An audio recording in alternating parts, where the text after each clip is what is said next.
Item 11 do projeto de lei do Senado 175 de 2015, não terminativo, também podemos deliberar sobre ele, de autoria do senador Davi Alcolumbre, que altera a lei 8.078, de 11 de setembro de 1990, que dispõe sobre a proteção do consumidor e da outras providências, estabelecendo prazos, garantias e condições relativas à comercialização dos produtos que especificam. Não foram apresentadas emendas perante a CRA no prazo regimental. Com a palavra o senador Lazier Martins, relator da matéria, para fazer a leitura do seu relatório. De novo, se Vossa Excelência assim entender, pode ir direto à análise do projeto para a gente ter a economia de tempo regimental. Então, processo regimental.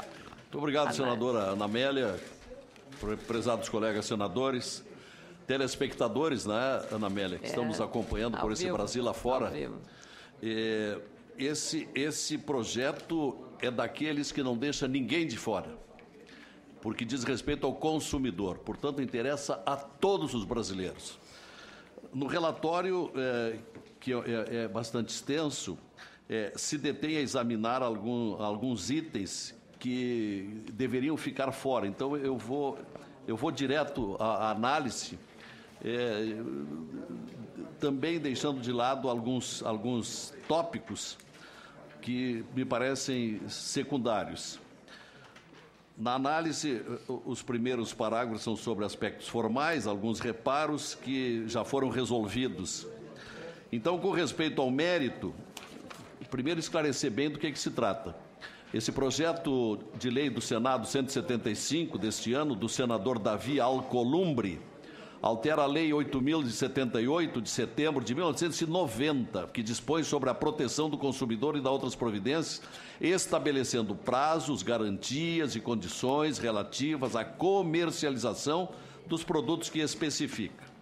Então, com respeito ao mérito, no que concerne à avaliação da CRA, entende-se que a inclusão no Código de Defesa do Consumidor, artigo 31A, pelo artigo 3º da proposição, inadequada. Então, já é uma parte crítica que talvez pudesse ficar fora, mas eu vou até um trecho. É desaconselhável a instituição da obrigatoriedade do fornecimento de informações ao consumidor sobre os produtos alimentares tão detalhadas como a identificação do produtor e de seu estabelecimento, da data da colheita, do abate do animal, da ordenha ou coleta de ovos, por exemplo, do uso de agrotóxicos ou medicamentos veterinários. Isto representaria um completo e detalhado rastreamento alimentar. Tal inadequação tem vários motivos. Um é o fato de serem mais de 5 milhões os estabelecimentos agropecuários dispersos pelo Brasil e, em sua maioria, produzindo mais de um produto. E aí se detém sobre o desaconselhamento a esse item. Então, vou mais adiante. Cumpre assinalar ainda que há legislação específica na qual uma inovação legislativa com esse propósito seria mais bem introduzida. Ademais, é bom assinalar que os casos eventualmente constatados de contaminação de alimentos por resíduos de agrotóxicos ou medicamentos veterinários ensejam, sobretudo, ações mais efetivas de fiscalização sanitária no processo produtivo por parte do poder público. O artigo 16 da Lei dos Agrotóxicos estabelece ainda que o empregador, o profissional responsável ou o prestador de serviço que deixar de promover as medidas necessárias de proteção à saúde e ao meio ambiente está sujeito à pena de reclusão, além de multa. E o artigo 19 determina ainda que o Poder Executivo desenvolva ações de instrução, divulgação e esclarecimento que estimulem o uso seguro e eficaz dos agrotóxicos, seus componentes e afins, com o objetivo de reduzir os efeitos prejudiciais para os seres humanos e o meio ambiente e de prevenir acidentes decorrentes da sua utilização própria. Quanto aos medicamentos veterinários, a Lei 1.283, de dezembro de 50, dispõe sobre a inspeção industrial e sanitária dos produtos de origem animal, comestíveis e não comestíveis, sejam ou não adicionados de produtos vegetais, preparados, transformados, manipulados, recebidos, acondicionados, depositados ou em trânsito. Segundo o artigo 2º dessa lei, são sujeitos à fiscalização os animais destinados à matança, seus produtos e subprodutos e matérias-primas, o pescado e seus derivados, o leite leite e seus derivados, o ovo e seus derivados, o mel e cera de abelhas e seus derivados. Por sua vez, o artigo 3º estabelece que tal fiscalização deve ser feita nos frigoríficos, entrepostos de pesca e fábricas de derivados de pescado, na indústria de laticínios, entrepostos de ovos ou de outros produtos de origem animal. Mas destaque-se, esse artigo determina ainda que a fiscalização deve ser feita também nas propriedades rurais e nas casas atacadistas e estabelecimentos varejistas. Outro dispositivo legal que poderia, com mais pertinência temática, abrigar inovações legislativas, como as propostas no PLS do decreto e o decreto número 986 de 1969, em vigor, que institui normas básicas sobre alimentos. O artigo 3º desse decreto dispõe que todo alimento somente será exposto ao consumo ou entregue à venda depois de registrado no órgão competente do Ministério da Saúde, no caso atual, a Agência Nacional de Vigilância Sanitária, a Anvisa. Estão isentos desse registro as matérias-primas alimentares e os alimentos in natura, aditivos intencionais e alimentos destinados ao emprego na preparação de alimentos industrializados. Vale mencionar por oportuno que o artigo 200 da Carta Magna dispõe que o Sistema Único de Saúde compete, além de outras atribuições nos termos da lei, fiscalizar e inspecionar alimentos, compreendido o controle do seu teor nutricional, bem como bebidas e águas para consumo humano. Portanto, em nossa opinião, o citado decreto-lei foi recepcionado por esse artigo da Constituição Federal. Aqui há um alongado exame de itens que ao final a própria proposta rejeita.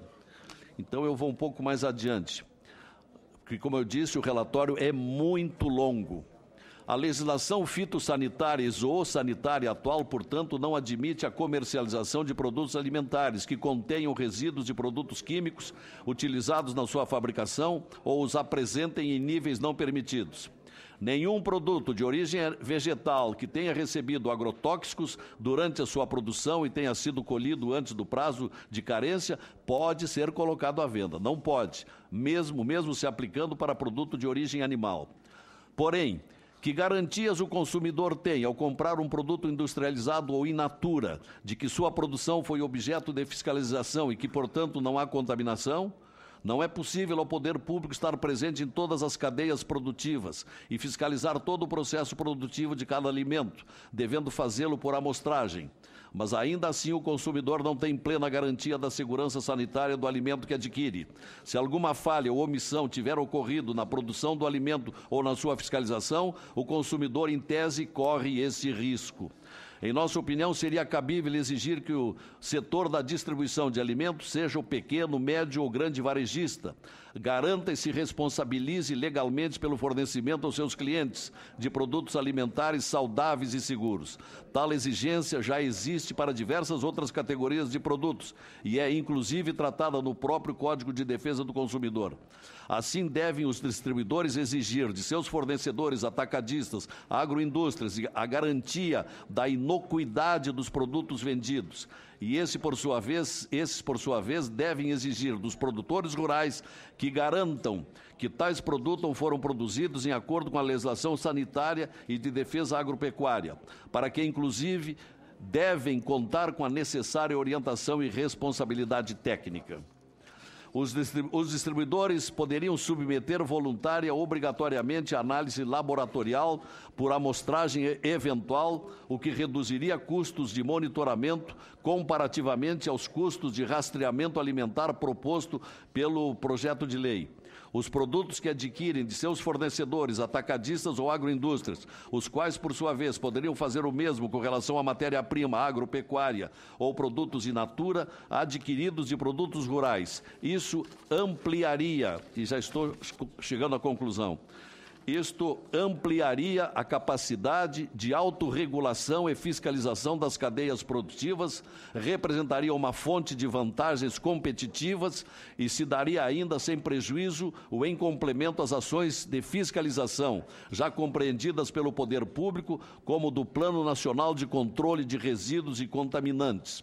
Pelas razões expostas, recomendamos a retirada do PLS número 175 de 2015, da inclusão do artigo 31A do Código de Defesa do Consumidor para discutir no âmbito do Parlamento, eventualmente por meio da apresentação pelo nobre senador autor da matéria de uma nova proposição legislativa que altere uma ou algumas das leis supracitadas no sentido de instituir para as cadeias produtivas de alimentos, em primeira instância aos distribuidores varejistas, a responsabilidade sobre a garantia de segurança sanitária dos alimentos que comercializam.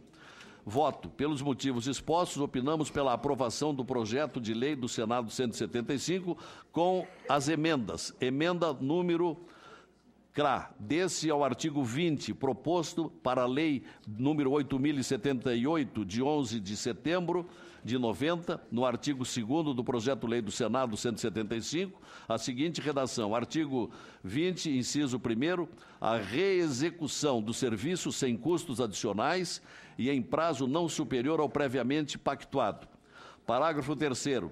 Não havendo previsão por escrito do prazo mencionado no inciso 1º, o serviço será executado em até 30 dias. Emenda número CRA. Suprima-se do texto o artigo 3º do projeto de lei do Senado, número 175, de 2015. Artigo 31A. A proposta para inclusão na lei número 878, de 11 de setembro de 90. Emenda CRA. Corrija-se a numeração da cláusula de vigência do projeto de lei do Senado 175, de artigo 3º para artigo 4º. É o relatório, deixando grande parte, como se vê, para novas propostas com relação à garantia, à segurança de alimentos.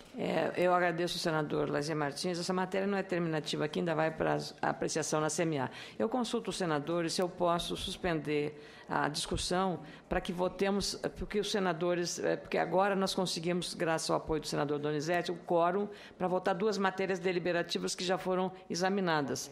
Então, como essa matéria não é terminativa, podemos concluir. O senador fez um relatório extenso. Todos os senadores têm à disposição o texto do relatório do senador Lazier Martins, a autoria do projeto, também do Davi Alcolumbre. Então, em discussão, não havendo quem queira discutir o projeto, está submetido à votação. As senhoras e os senhores senadores que concordam, permaneçam como se encontram.